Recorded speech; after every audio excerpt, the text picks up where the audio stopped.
was thinking, what things can you do at home? Again, everybody's, or a lot of people are stuck at home.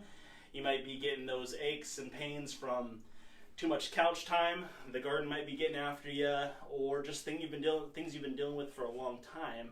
And I don't know, but can you guys guess what this is? Maybe you've seen one before, maybe you haven't. I mean, people have golf balls, they have tennis balls, racket balls, maybe you have a bowling ball. This is a lacrosse ball. It's a much more firm, it's a hard rubber ball, much more firm than a tennis ball.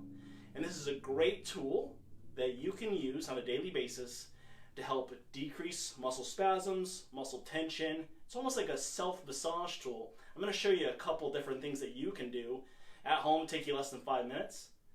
And these are less than $5, so it's cheap, effective, and works. So the 3 areas I'm going to focus on today are what to do for like a stiff upper back between the shoulder blades.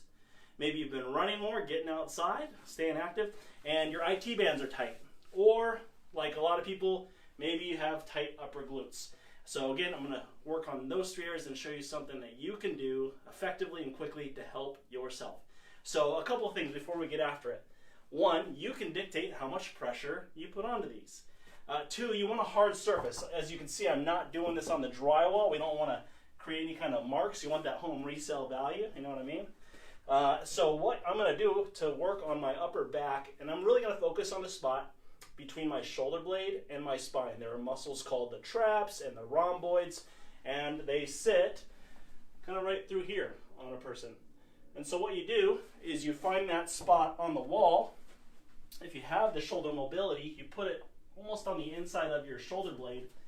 You can bring your arm across, and depending on how far or hard you lean, that dictates how much pressure's on there. And then you just move through that, and you'll feel these little spots. Like I found one right there.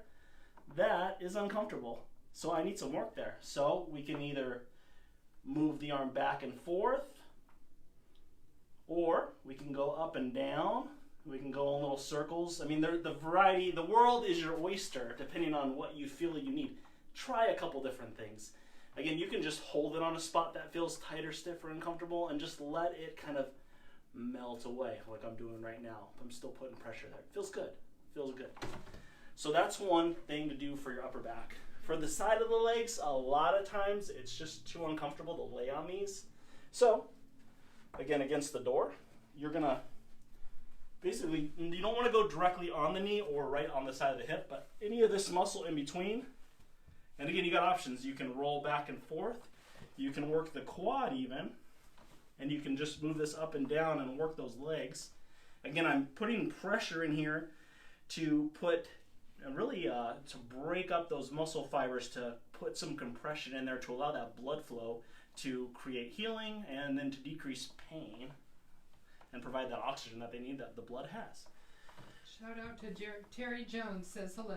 Hey Terry, we miss you and we love you. So try these things. Let me know. Hope the foam roller's been treating you good too. So that's a great one for IT band issues. You can even work up a little higher on the front of the hip, and that's maybe something different we'll go over next time. And then, like I said, the third thing is the upper glute. And if you were to take the glute muscle and draw a plus sign in there or a cross, it's going to be that top upper quadrant. And so you're going to do this one on the floor or against the wall, and I'm going to show you both. For the door, again, you're going to find that spot. You're going to go at this oblique angle, not forward, not to the side, but in between, and then you can dictate how much pressure and tension go into here. One of the most common problems with this area is piriformis syndrome, where sometimes people have numbness tingling down the leg if that piriformis muscle gets overly tight. This can help loosen that up.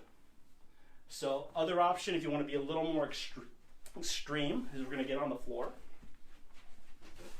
Don't try this one with a bowling ball.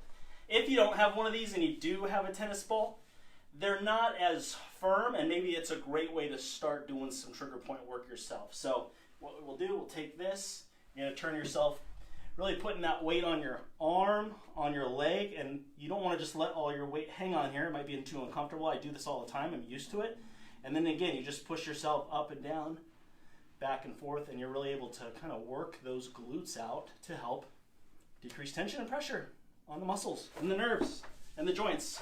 Again, this is Dr. Glines saying, hey, take care of yourself. This is just a one tool you can use to help yourself live and feel better. If you have any questions, if you need help, if you're tired of feeling achy pain, and you want to work on anything that we can be a part of to help you live your best, then let us know. We're at everettpainrelief.com, or check out our YouTube or Facebook page. That's why you're here. Again, with all the love that I have, this Dr. Glines saying, take care of yourself, and if you can't, we're here to help. Have a great day.